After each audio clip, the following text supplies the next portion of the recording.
kadib burburkii Soomaaliya sanadkii 1991 waxaa rajabeel ku dhacay dad badan oo dalka ku sugnaa. waxaan ka mid ahaa ardaydii jaamacadaha, gaar ahaan kuwii awoodi waayay inay dhameystaan waxbarashadooda. qaarkood waxa ay marayeen sanadkii ugu dambeeyay, kuwana qalinjibinta ay ku dhawaayeen, balse taasi uma aysan suuragelin. waxaa jiray arday xilligaas waxa ay baranayeen aan sii wadin oo maadooyin kale iska bartay, iyo kuwa aan weli dhameystirin waxbarashadooda. injineer Maxamuud Jimcaale wuxuu dhiganayay kulliyadda caafimaadka ee jaamacadda ummadda Soomaaliyeed, balse burburkii ayaa ku dhacay, wuxuuna ku qasbanaaday inuu maadooyin kale iska barto. sheekada injineer Maxamuud Jimcaale uu ka qoray taariikhdaas waa bilowgii bishii Janaayo ee sanadkii 1991. waxaan dhiganayay kulliyadii caafimaadka ee jaamacadda ummadda Soomaaliyeed.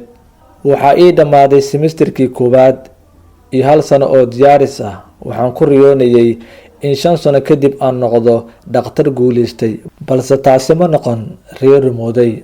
waxaa Muqdisho ka socday dagaalka ay ku burburtay dowladda dhexe. saacadii dagaalka bilaabanay waxaan joogay xalfadda qalinjibinta ee dufcadii ugu dambeysay ee kulliyaddaas ka dhameynaysay jaamacadda ummadda Soomaaliyeed. waxaan maalintaas qalinjibinayay dhakhaatiir hadda dalka caanka ah oo aan ka xasuusto Dr. Tahliil Cabdi Faarax, agaasimaha isbitaalka Shaafi, iyo Dr. Muna Xasan Shibis, agaasimihii hore isbitaalka Keysaney oo hadda ah xildhibaan ka tirsan golaha shacabka ee baarlamaanka federaalka Soomaaliya. waxaan deganaa guryaha ardayda kulliyadda caafimaadka oo ku yaala dhabarka dambe ee isbitaalka Digfeer. waxaan xasuusteeda ka go-een warqad hambalyo ahayd oo ku dhaganeed maqaayad ku taalay iridda isbitaalka Digfeer oo ay ku qorneed kusoo dhawow 1991 sanad xun. dagaalkii ayaa nagu soo dhawaaday xaafadeydii Siinay. waxaa la ii sheegay inaan cidna ku harin, telefoon ma jirin, khibradna looma lahayn qax iyo dagaal. waxaan go-aansaday inaan sii joogo deegaanka ardayda jaamacadda inta ay xaaladdu ka xasilayso, kadibna aan reerkayga baadigoobo. maalintii dambe waxaa agteena kusoo dhacay madfac i cabsigeliyey. haleel ayaan u qaatay wixii gacanteedu qabatay, alaabteedii badankeedna waan ka tegay. wixii aan qaatayna dhax ayay iga sii lumeen. waxaa ii bilowday socdaal hubinti la-aan ah.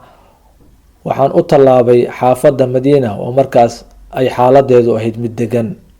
reerkaygii meelna kuma sheego, lacagna ma haysto. waxaan tagay guri aan reer qaraabo nahay oo iyaguna isku diyaarinaya inay qaxaan. subaxdii dambe waxaan tagay guriga saaxiibkii Cumar Maxamuud Maxamed Cumar Finish oo hadda ah gudoomiyaha gobolka Banaadir, oo aan 8 sano isku fasal ahayn dugsigii dhexe iyo sare. waxaa aad ii maamustay, quraacna noo diyaarisay hooyadiis Allah u naxariistee. raadiyo Muqdisho ay dowladda maamuleysay ayaan ka maqlay in xabad joojin lagu dhawaaqay. kadib waxaan go-aansaday inaan reerkaygii baadigoobo. markaan suuqa weyn ee Madiina soo dhaafay oo dagaalkiina sii xoogeystay, waxaa iga hor yimid 2 wiil oo aan isku fasal ahayn. waa Axmed Siciid Muuse Axmed Bare oo hadda ah duqa magaalada Garowe, iyo Bashiir Colaad. meel kuma ogi, waxay ii soo jeediyeen inaan aadno dhanka Afgooy. halkaas ayaan ka wada lugeynay. qoraal kuma soo koobi karo rafaadkii ka muuqday shacabkii jidkaas ku firxanay. markaan kusii dhawaanay deegaanka Lafoole, waxaa nagu hor yimid Cabdi Cali Xasan Cabdimiis oo ahaa nin aan qaraabo nahay oo ka shaqeyn jiray kulliyadda waxbarashada Lafoole. wuxuuna geeyay gurigiisa oo ay si sharfan noogu maamustay xaaskiisa Bintow Xaaji Cali. markaan qadeynay, waxay labadeedii saaxiib ii sheegeen inay sii soconayaan. halkii ayaan isku macsalaameynay. maalinkaas waxaan nasiib u yeeshay inaan masjidka weyn ee Lafoole ka dhageysto cashar uu akhrinayay caalimkii weynaa ee Sheekh Shariif Cabdinuur. wuxuu ka digayay kuna celcelinayay in biliqadu ay tahay xaraan. waa markii ugu horeysay aan maqlo biliqo.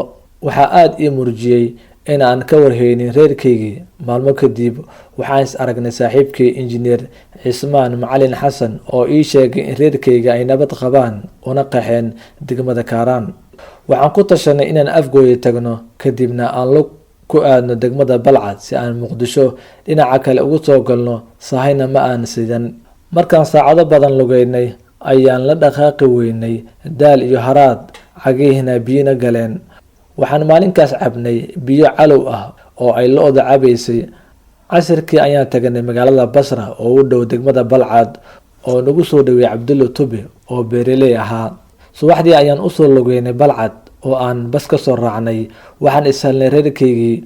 Waxaan ogaaday in hooyadii Xabiibo Sheekh Cali, Allah u naxariistay, ay maalin kasta isoo raadin jirtay intii ay dagaaladu socdeen, khatar kastana ay darteed ugu bareeri jirtay. Maalin kadib waxaan u qaxnay tuulada Budbud ee gobolka Galgaduud oo aan ku dhashay. Markay dadku BBC-da ka maqlaan in dowladdii dhacday, way dabaaldegayeen. Malaha waxay u haysteen in dowlad kale ay dhalan doonto, xaalkuna caado kusoo noqon doono. Gaarigii ugu horreeyay ee xamar noogu yimid wuxuu noo keenay war aan fiicneyn. Waxaa noo waramay nin kaari ahaa oo la dhihi jiray Cabdi Fardane. Wuxuu warku noogu soo koobay xamar Siyaad Barre inuu joogo ayaa rooneed. Wuxuu noo sheegay in dagaalkii sii laba kacleeyay. Waxaan Muqdisho kusoo laabtay bil kadib. Markaan xaafadeedii imid, waxay isheedu qabatay wiil yar oo qoriga tabsan, marna juqeynaya marna xabad kor u ridaya. Maalin kadib waxaa aniga iyo saaxiibadii isku raacnay inaan kuliyadii soo fiirino. Waxaan soo galnay xafiiskii keedka dukumeentiyada oo aysan hal shay dhex oolin marka laga reebo waraaqad tiro yar oo dhulku daadsanaa. Waxay isheedu qabatay warqad aqoonsi oo uu lahaa Aadan Jaamac Obsiye oo aan isku fasal ahayn. Aqoonsigii ilaa iyo hadda xaafadeeda ayuu yaalaa, wiilkana meel kuma ogi. Waxaan aadnay gurigii jiifka ardayda. Waxaan tagay buugaagteennii oo bannaanka dhooban. Weli waxaa xaafadeedii yaala halkii buug ee maalintaas soo helay. Feelkaygii oo ay dad yaqaanaan ay jaamacadda ka dhex qaadeen aqoonsiga Obsiye iyo aqoonsigii ardaynimo ee jaamacadda oo ahaa shayga keliya ee aan iga lumin intii aan qaxayay. Dadka xasuusta gaarka igu reebay waxaa ka mid ahaa Dr. Mursal Cali Barre oo aan si gaar ah saaxiibo u ahayn, ina dhaqaaleyn jiray. Waxaan xasuustaa maalin anagoo ka gadoodsan macallin maado inoo dhigayay oo codsanaya in hal semester dib loogu dhigo, ayuu intuu gacanta i qabtay oo geeska ila baax waxa ugu yiri, nin yahow maxaa kaa qaldan? Annaguna waxaan ka baqaynaa in semesterka dambe ay dadku Kenya iyo Ethiopia qaxooti ku noqdaan, adiguna waxaad leedahay maado dib ha loo dhigo. Waxaa maskaxdayda ka go'i waayay aragtidii dheereed iyo sida uu xaqiiqda u fahansanaa, annaguna aan dhig u lahayn. Runtiis ayay noqotay oo wixii uu saadaalinayay ayaa dhacay. Waagaas ayaa igu dambeysay. Waxaan maqlay in uu hadda dhakhtar ka yahay magaalada Boosaaso. Waxaa maalintaas talo taas la mid ahna siiyey Cabdullaahi Axmed Nuur oo hadda ka mid ah maamulka xawaalada Bakaal. Markaan ag marayo dhismihii hore ee kuliyadda caafimaadka kasoo horjeedka isbitaalka Digfeer, waxaan soo xasuustaa khiyaartii qiimaha badneed ee aan walaalaha wada dhashan isu ahayn oo aan badankood maanta nolol iyo geeri ku ogeen. Waxaa xiiso gaar ah hilo i qabtaa markaan ag marayo meel aan habeenkii waxaan ku akhrisan jirnay oo la dhihi jiray Katanga oo ahayd barxad nalal lagu dhajiyay. Waxay ii ahayd xiiso iyo xadaarad gooni ah oo ardaygii Katanga laga waaya looma arki jirin in dadaalku uu dhabka yahay. Waxaan soo agmaray guryihii ardayda iyo fasaladeenii oo ay dad shacab ah yeesheen. Meeshii aan ku riyoonay 5 sano kadib inaan noqdo dhakhtar guulista. Waxaa nolol adag iyo hardan dheer kadib meel iga soo baxay luqadda Carabiga iyo Ingiriiska oo aan yaraanteedii jeclaa, iyo aaladda teebka oo aan ka bartay macadka Folkis ee Xamarweyne. Sanado badan kadib waxay dantii ugu qasabtay inaan bedelo takhasuskii aan jeclaa ee caafimaadka. Waxaana waqtigu i jiheeyay cilmiga kombiyuutarka oo aan hadda PhD ugu diyaariyay dalka Malaysia. Waxaas oo jab markaan soo xasuusto waxa igu soo dhacda qayb ka mid ah gabagii aan ku qaadanay suugaantii dugsiga sare ee ahaa, dagaalkii jidbalaala ninkii joogi baan ahaa, weligeyba meel lagu jabay, jiqeylah weynaaye